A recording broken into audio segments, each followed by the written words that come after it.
And breaking news, when Nawaz Sharif met the UN chief, he raised the issue of the wall, claiming that India is constructing a wall at the LOC. Not just this, Pakistan further goes on to embarrass itself by seeking UN intervention now in the Kashmir issue. Sharif has also asked the United Nations to expand the United Nations military observers group in India and in Pakistan. Aditya with us, making sense of what essentially is Pakistan's tactics by these maneuvers. Now, Aditya, many believe that Pakistan stands completely isolated, and more so Nawaz Sharif, isn't it? Because he's lost a lot of ground in his own country. He's losing a lot of international goodwill also, Aditya, because we've also known that John Kerry has asked Pakistan in particular to take action against the terrorist groups emanating from their soil. Well, that's right, Deepti. This is a textbook case of Pakistan indulging in provocation, not just in Pakistan or in Kashmir, but now in foreign soil and at United Nations as well.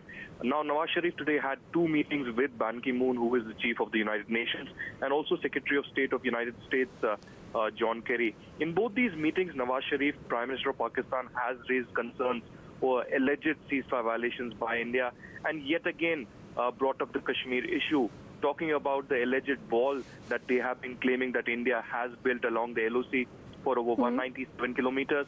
Not just that, they have also been asking the United Nations for intervention on the UNSC resolutions on Kashmir.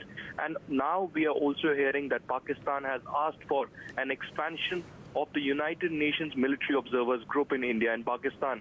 It is important to mention here that India does not give any credibility or any kind of importance to UNMOG because they have no relevance, as Kashmir remains an integral part of India. That is the India's stand. But continuously, Pakistan is facing embarrassment because, as we heard Vikas Sarup, the MEA spokesperson, earlier saying that the UN has taken no cognizance of any of these protests or letters by Pakistan written to them in the last 1 month. So clearly Pakistan's intention and intent to counter terrorism completely exposed. In fact, in an earlier joint collaborative counter-terrorism expansion between India and the United States, John Kerry had asked Pakistan to act against terrorism, specifically against the perpetrators of the Mumbai 26/11 attack, including Zakir Rahman Lakhvi. But clearly Pakistan is not doing anything specific. No walk the talk really happening. Questions being raised on Pakistan's intent to really back terrorism.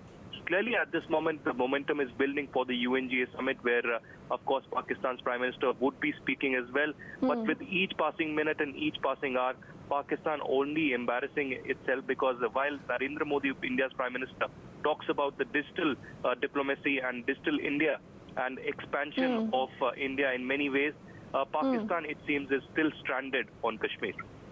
Oh, absolutely, Aditya. That's the real concern, isn't it? Stay with us. There's also a sharp rebut coming in from Union Minister Jitendra Singh.